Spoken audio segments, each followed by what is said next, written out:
Hello all welcome back to my channel. Video అయితే end వరకు చూడండి అబ్బా. ఎందుకంటే వాచ్ టైం అనేది నాకు చాలా ఇంపార్టెంట్. సబ్స్ అనేవి ఆల్మోస్ట్ కంప్లీట్ అవుతున్నాయి, కానీ వాచ్ టైం వస్తే కొంచెం బెటర్ అని చెప్పేసి నా ఫీలింగు. సో వీడియోస్ అన్నీ కూడా ఎండ్ వరకు చూడండి. ఒక 100 మెంబర్స్లో ఒక 50 మెంబర్స్ అయినా ఎండ్ వరకు చూస్తే నాకు కొంచెం సపోర్ట్ దొరుకుతుందన్నమాట. నెక్స్ట్ వచ్చేసి మీరు వీడియో ఎలా ఉంది కింద కామెంట్ సెక్షన్లో ఖచ్చితంగా షేర్ చేయండి. అలానే వీడియోకి లైక్ అయితే ఇచ్చేయండి. అంటే మీరిచ్చే లైక్స్ అండ్ కామెంట్స్ వల్ల యూట్యూబ్ అనేది వీడియో మరికొంతమందికి రికమెండ్ చేస్తుంది, సజెస్ట్ చేస్తుంది అనమాట. సో అందుకని చెప్తున్నాను. సో అండ్ ఈ వీడియోలో టాపిక్ వచ్చేస్తే ఏంటి అంటే 5 ఇయర్స్ నుంచి నేను 5 ఇయర్స్ నుంచి యూట్యూబ్ వీడియోస్ అయితే చేస్తున్నాను. ఏంటి ఈ ఛానల్లో ఒక 1 ఇయర్ నుంచి కూడా లేవు, 5 ఇయర్స్ నుంచి ఎలా చేస్తున్నారని చెప్పేసి మీరు అనుకోవచ్చు. అంటే నేను ఇంతకుముందు ఒక 3 ఛానల్స్ అలా పెట్టానండి. కాకపోతే అంటే 5 ఇయర్స్లో నేను 3 ఛానల్స్ ఎందుకు మార్చాల్సి వచ్చింది అంటే, అప్పుడు నేను ఛానల్స్ పెట్టిన తర్వాత ఇంకా వెంటనే మనకి వ్యూస్ అండ్ సబ్స్ అండ్ ఏమీ రావు కదా. సో ఇంకా మా ఫ్రెండ్స్ అండ్ ఫ్యామిలీ మెంబర్స్కి చాలామందికి షేర్ చేశాను. ఎవరైనా తెలిసిన వాళ్ళు ఉంటే వాళ్ళకి ఇన్స్టాగ్రామ్లో, ఫేస్బుక్లో, ఇలా వాట్సాప్లో ఇలా షేర్ చేశాను. సో నాకు అందరూ కూడా ఎందుకు ఇలాంటి వీడియోస్ చేయడం, ఎందుకు ఇలా వ్లాగ్స్ అలాంటివి ఎందుకు అవసరమా, మీ హస్బెండ్ జాబ్ మీలో కూడా కొంతమంది అంటారు కదా, మీ హస్బెండ్ జాబ్ చేస్తున్నారు కదా, నీకెందుకు వీడియోస్ అని చెప్పేసి సో అన్నారు. బట్ ఏంటి అంటే నేను ఆల్రెడీ ఎక్స్ప్లెయిన్ చేశాను ఎందుకు ఛానల్ పెట్టానని చెప్పేసి. సో ఇంకా కొంతమంది నాకు నచ్చలేదు, సో ఇంకా వాళ్ళు నాకు నచ్చలేదన్నమాట అలా అనడం. నెక్స్ట్ వన్ ఏంటి అంటే ఈరోజు నేను షేర్ చేసిన వెంటనే సబ్స్క్రైబ్ చేసుకునేవాళ్ళు, నెక్స్ట్ డేకి అవి అన్సబ్స్క్రైబ్ అయిపోయేవి. అందరూ కలిపి ఒక 100 మెంబర్స్ అయినా కానీ మళ్ళీ అవి అన్సబ్స్క్రైబ్ చేసుకోవడం. నెక్స్ట్ ఏంటంటే కొంచెం ఒక 3 సెకండ్స్ 4 సెకండ్స్ వీడియో చూడడం, ఇంకా స్కిప్ చేసి వెళ్ళిపోవడం. సో నాకు అలా అస్సలు నచ్చలేదు, ఏదో ఫోర్స్ చేస్తే వాళ్ళు చూడడం. సో అలా కాకుండా ఎందుకు ఇలా వీళ్ళని బ్రతిమాలుకోవడం అని చెప్పేసి నేను ఇంకా ఈ ఛానల్ పక్కాగా ఇది కంటిన్యూ చేద్దాం, ఎన్ని ఇయర్స్ అయినా సక్సెస్ రాకపోని ఒక 3 ఇయర్స్ అయితే ఖచ్చితంగా దీనిలో రెగ్యులర్గా వీడియోస్ పెడదామని చెప్పేసి ఫిక్స్ అయ్యాను. సో అందుకని చెప్పేసి ఈ ఛానల్ పెట్టాను అనమాట. సో ఈ ఛానల్లో వీడియోస్ పెడుతూనే ఉన్నాను. అంటే అప్పుడు నా మిస్టేక్ కూడా లేండి, అంతగా వీడియోస్ పెట్టేదాన్ని కాదు నేను. జస్ట్ ఏదో అలా ఒక 2 వీక్స్లో ఒక 2-3 వీడియోస్ అప్లోడ్ చేసేదాన్ని. నెక్స్ట్ ఏంటి అంటే అవి వ్లాగ్స్ కాదండి, కుకింగ్ వీడియోస్ అలాంటివి చేసేదాన్ని. సో ఎవరు చూసేవాళ్ళు కాదు, ఇంకా ఎవరు చూడకపోవడం వల్ల ఇంకా అవి సజెస్ట్ చేసేది కాదు యూట్యూబ్. నెక్స్ట్ అప్పుడు షార్ట్స్ కూడా ఏం లేవు.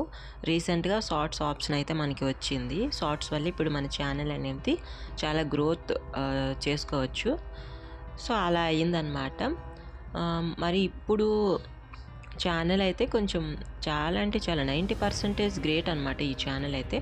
అంటే రెగ్యులర్గా వీడియోస్ పెట్టడం మంచి గ్రోత్ కనిపించింది. నేను ఒక్కటే చెప్తున్నాను, మనం పెట్టే కంటెంట్ అనేది ఎలాంటి కంటెంట్ అయినా కానీ పెట్టిన వెంటనే వైరల్ అయితే కాదు. యూట్యూబ్ అనేది ఎన్ని సంవత్సరాలైనా అది వైరల్ అవ్వాలి అనుకుంటే ఒక 1 ఇయర్ తర్వాత అయినా అది వైరల్ చేస్తుంది. అది ఎలాంటి కంటెంట్ అయినా మనం ఎప్పుడు బాధపడకూడదు అనమాట. మనం మంచి కంటెంటే ఇస్తున్నాం కానీ యూట్యూబ్ అస్సలు సజెస్ట్ చేయట్లేదని చెప్పేసి. ఎగ్జాంపుల్ నా ఛానలే తీసుకోండి. నేను ఒక వీడియో చేశాను కదా, ఆకు లేకుండా గోరింటాకు వీడియో అయితే. సో అది వచ్చేసి నాకు వెంటనే వైరల్ అయిపోలేదు, ఒక 3 మంత్స్ తరువాత. అప్పుడు పెట్టిన వెంటనే నాకు 10 వ్యూస్ కూడా లేవన్నమాట. అది ఒక 1 మంత్ వరకు. ఒక 3 మంత్స్లో ఇంకా 100 వ్యూస్ వచ్చాయి. ఆ తరువాత ఇంకా లాస్ట్ 8 మంత్స్లో నాకు 43K వచ్చాయన్నమాట. సో అలా ఉంటుంది యూట్యూబ్ ఆల్గారిథం ప్రకారం. మనం వీడియోస్ పెట్టుకుంటూ పోవడమే. ఏ వీడియో వైరల్ అవుతుంది అని చెప్పేసి ఎవ్వరము చెప్పలేము. మనం మంచి కంటెంట్ అంటే మనం ఎక్స్పెక్ట్ చేస్తాం, ఈ వీడియో ఖచ్చితంగా వ్యూస్ వస్తాయని చెప్పేసి ఎక్స్పెక్ట్ చేస్తాము. బట్ దానికి తక్కువ వ్యూస్ వస్తాయి. ఏదో పెడదాంలే అని చెప్పేసి పెట్టిన దానికి ఎక్కువ వ్యూస్ వస్తాయి అన్నమాట. సో అది నేను చెప్తున్నాను. సో అంటే ఇందులో చాలామంది యూట్యూబర్స్ కూడా మేబీ యూట్యూబ్ వీడియోస్ చూస్తూ ఉంటారు. So, vlogs. సో, వాళ్ళకి నేను సజెస్ట్ చేసిందంతా ఒకటే, వీలైనంత వరకు షార్ట్స్ పెట్టుకోండి. నెక్స్ట్ ఏంటి అంటే అట్లీస్ట్ వీక్లీ ఒక 3 వీడియోస్ అయినా పెట్టడానికైతే ట్రై చేయండి. సో, ఎందుకంటే మనం వీడియోస్ పెట్టకుండా వ్యూస్ వచ్చేయాలని చెప్పేసి అనుకుంటే అస్సలు రావన్నమాట. మనం కూడా కాస్తో కూస్తో కొంచెం ప్రయత్నం అయితే చేయాలి. నెక్స్ట్ ఇక్కడ నేను మీషోలో బ్లాక్ బీడ్స్ అయితే తీసుకున్నాను. చాలా బాగుంది. సో, అండ్ ఇక్కడొచ్చేసి ఇంక మొత్తం కుకింగే ఉంటదనమాట నా వ్లాగ్స్‌లో. అంటే వర్షం పడుతుంది కదా! ఇంట్లో వీడియోస్ చేయడానికి కూడా ఇంకా ఇంట్రెస్ట్ అయితే చూపట్లేదు. మిగతా పనుల మీద అయితే ఇంకా వీడియోస్ చేయాలని చెప్పేసి అనిపించలేదు. సో, అందుకే ఇంకా కిచెన్‌లోనే ఇంకా వ్లాగ్స్ చేస్తున్నాను. సో, ఇక్కడొచ్చేసి మా హస్బెండ్ అయితే చేపలు తెచ్చుకున్నాను. నేనొచ్చేసి నాన్ వెజ్ తినను. 3 డేస్ అయితే. వీక్లీ 4 డేస్ తినను. ఇక్కడ వరుసగా 3 డేస్ అయితే తినను. ఇంకా పిల్లలకి, మా హస్బెండ్‌కి అయితే చేపలైతే చేస్తున్నాను. నేను వెజ్ బిర్యానీ చేసుకొని మిల్ మేకర్ కర్రీ అయితే చేసుకున్నాను. సో, ఇదనమాట ఇవాల్టి వ్లాగు. మీకు నచ్చితే ఖచ్చితంగా లైక్ చేసి మీ ఫ్రెండ్స్ అందరికీ కూడా షేర్ చేయండి. కొత్త వాళ్ళు ఎవరైనా మన ఛానల్‌లోకి కనుక వచ్చినట్లయితే మన ఛానల్‌ని సబ్స్క్రైబ్ చేసుకొని బెల్ ఐకాన్‌ని ఆల్‌లో పెట్టుకోండి. సో, ఇన్ఫర్మేషన్‌లో అంటే ఈ వీడియోలో చాలా మంచి ఇన్ఫర్మేషన్ అయితే ఉంది అర్థమైన వాళ్ళకి. సో, వీలైనంత వరకు యూట్యూబర్స్ వీడియోస్ పెట్టండి. వీడియోస్ పెడితే మనకి ఖచ్చితంగా సక్సెస్ అనేది ఎదుర్కొంటూ మనకి వెతుక్కుంటూ వస్తుందనమాట. సో, ఇంకా మరొక మంచి వ్లాగ్‌తో మీ ముందుకైతే వచ్చేస్తాను. సో, అప్పటి వరకు ఈ వీడియో చూసి లైక్ చేయండి.